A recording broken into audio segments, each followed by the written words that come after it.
Un grand pouvoir implique de grandes responsabilités, et encore plus lorsque vous portez le nom de Peter Parker. Mordu par une araignée radioactive alors qu'il n'était qu'un lycéen, celui qui devint plus tard Spider-Man reçut de nombreux pouvoirs arachnides issus de la mutation de son ADN. Bon, vous connaissez bien le personnage à travers les films, je vais pas vous faire un topo, mais au fur et à mesure des années, j'ai souvent vu que les fans de la première trilogie critiquaient les nouveaux Spider-Man parce qu'ils ne tissaient pas de toile d'eux-mêmes, mais en revanche ils utilisaient un gadget. Alors désolé, mais à la base, il n'a pas de capacité de lancer des toiles organiques. Alors que le premier film Spider-Man a vraiment été connu chez nous grâce au film des années 2000, on peut se demander pourquoi il ne peut pas le faire dans les comics. Quelle différence cela ferait avec ses propres lance-toiles, et pourquoi avoir choisi de le faire dans la trilogie de Sam Raimi, et pourquoi les autres séries de films ne l'ont pas repris. C'est ce que nous allons voir aujourd'hui à travers les comics, les films, les séries, mais également les jeux vidéo. C'est parti!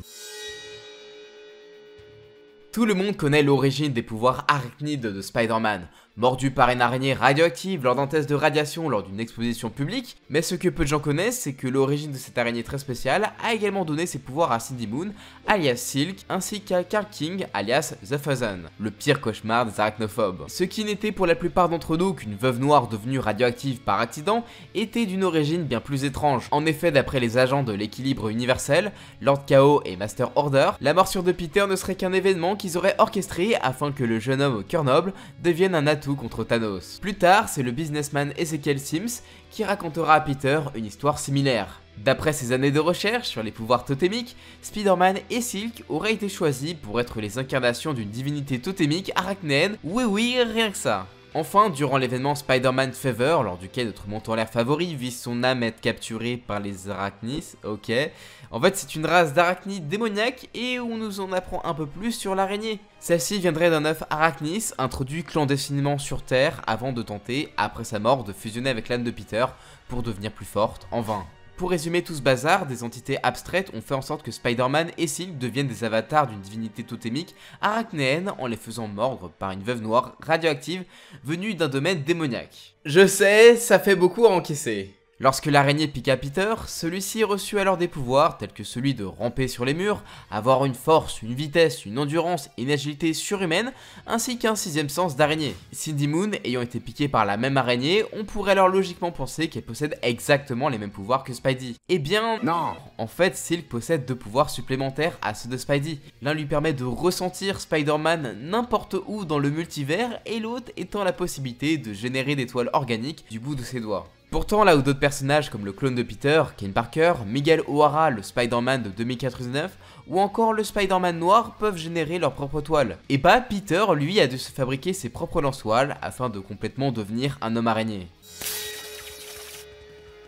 Pensant qu'il ne pourrait pas être un homme araignée sans toile, Peter usa de son intelligence et de ses compétences scientifiques pour se créer des dispositifs portés au poignet qu'il nomma lance-toile. Grâce à cette invention et au web fluide spécialement conçu par Peter, celui-ci peut générer des fibres semblables à des toiles d'araignée, assez solides pour supporter son poids tout en étant assez liquides et compacts pour être stockés dans des cartouches. Au fil du temps, Spider-Man fit évoluer son matériel afin de pallier aux nombreuses situations périlleuses dans lesquelles il pourrait se trouver. Ainsi, grâce à la maniabilité du fluide et beaucoup d'entraînement, Peter a pu créer un bouclier de toile, un parachute, un filet de sécurité, une barrière, des skis, un radeau, une batte, une balle ou simplement une genre de glue en projetant son fluide sous la forme de liquide. Flexible, puissante et collante, avec ce genre d'utilisation, les toiles de l'homme araignée pourraient se révéler déjà être assez bien puissantes. Pourtant, contre des ennemis tels que l'homme sable ou encore Venom, Peter crée des toiles aux propriétés bien plus spécifiques. Toiles acides pour faire fondre l'homme sable, enflammées ou soniques face aux symbiotes, ou même des toiles ciment pour soutenir des bâtiments. L'arsenal de Spider-Man n'est pas en reste, et on peut le voir notamment dans le Spider-Man de Tom Holland lorsqu'il teste ses toiles dans Homecoming, et notamment dans le jeu sur PS4 où on a une bonne tonne de gadgets. Ces gadgets de poignée sont d'une utilité indéniable, et le web fluide avec lequel ils fonctionnent est juste incroyable et multifonction. Que ce soit dans des grenades, des pièges ou simplement dans les lance-toiles, Peter est capable de véritables prouesses grâce à ses compétences techniques. Néanmoins, aussi incroyable soit-il, ces gadgets ont des faiblesses. Étant simplement fabriqués en acier, les lance-toiles de Spider-Man peuvent être aisément brisées, endommagées ou même avoir un problème de fonctionnement, et d'ailleurs ils prennent très facilement l'eau et ça ne marche plus. Enfin, ces gadgets sont limités en munitions en fonction du nombre de cartouches que Peter peut porter, ce dont il se rendra compte assez tôt dans sa carrière pour décider de s'équiper d'une ceinture de cartouches. Bon, par contre, Peter doit vraiment être un génie hors du commun pour créer si facilement son wave fluide. Car pour créer ce genre de polymère de nylon collant et assez résistant pour supporter plus que son poids, il faudrait normalement avoir du matos industriel pour créer une chaîne polymérique suffisamment longue. Mais non, que ce soit dans les films comme Spider-Man Homecoming ou dans les comics, Spider-Man arrive à en créer très facilement avec du matos de cours de chimie. Comme quoi Peter a sûrement inventé une matière inconnue surpuissante dont il réussit à améliorer et à changer les propriétés, rendant son intellect encore plus incroyable pour son jeune âge. Ces outils sont très pratiques et multifonctionnels grâce aux nombreux upgrades apportés par Peter, mais ils n'en restent pas moins faillibles et même s'ils nous rappellent le background scientifique de l'homme araignée, leur aspect technologique peut quand même poser problème. Au-delà des soucis techniques, c'est surtout au niveau des pouvoirs que l'on peut se poser des questions quant au fait que Spider-Man mérite bien ce nom sans ses gadgets. Sachant que les pouvoirs de Peter lui viennent d'une araignée et que la première chose qui nous vient à l'esprit en pensant ces bestioles, ce sont leurs toiles collantes. Et on est du coup en droit à se demander pourquoi Spidey ne possède pas ce pouvoir. Surtout que Silk, elle, le possède. Déjà, pour les comics, je pense que ça vient d'un archétype qui revient énormément dans les créations de Stan Lee. Il a très souvent créé à ses débuts des personnages avec des compétences scientifiques. On a notamment Tony Stark, Bruce Banner ou Reed Richards par exemple. Du coup, on retrouve une partie de cet archétype chez Peter Parker. Mais la première fois qu'on a eu l'idée d'un Peter qui tisse des toiles, ça a été d'abord au cinéma, par la trilogie de Sam Raimi, dont le scénariste David Koepp s'inspira d'une idée de James Cameron qui devait produire un Spider-Man dans les années 80. Il a du coup rendu le personnage plus sérieux et plus logique par rapport à sa mutation. Ouais, il trouvait ça bizarre qu'un lycéen puisse créer une telle matière tout seul, chez lui et sans ressources. Il faut rappeler que Peter Parker, il est fauché. Du coup, créer un costume de super-héros, un petit peu de couture et ça va, mais les lance-toiles sont vraiment trop techniques. D'ailleurs, à cause de ça, je trouve que le positionnement des doigts de Peter fait bizarre, vous savez quand il fait ça. En fait, cette position permet justement d'activer le mécanisme du lance-toile pour tirer, alors que dans les films de Sam Raimi, il a quand même besoin de faire ce signe, même si les toiles sont organiques. Genre, ça veut dire que Peter Parker est mal formé, quoi. Et c'est ainsi qu'avec la popularité de la trilogie Spider-Man des années 2000, introduisant pour la première fois l'idée que Peter possède des toiles organiques, que l'idée se répandit aux comics. Ainsi, lors de l'événement The Spectacular Spider-Man Disassembled, notre monte en l'air préféré affronta The Queen, une puissante femme araignée qui transforma Spider-Man en véritable araignée en l'infectant avec un mutagène dans le but d'en faire son roi. Après une transformation progressive en araignée géante, et au lieu de donner naissance à la progéniture de la reine, celle-ci vit éclore un nouveau Peter Parker. Véritablement changé par cette mutation, Spider-Man était désormais capable de générer ses propres toiles organiques. Bon, heureusement, pas comme un véritable arachnide, sinon on aurait eu Spidey qui tirerait ses toiles par le cul, et c'est pas très glamour.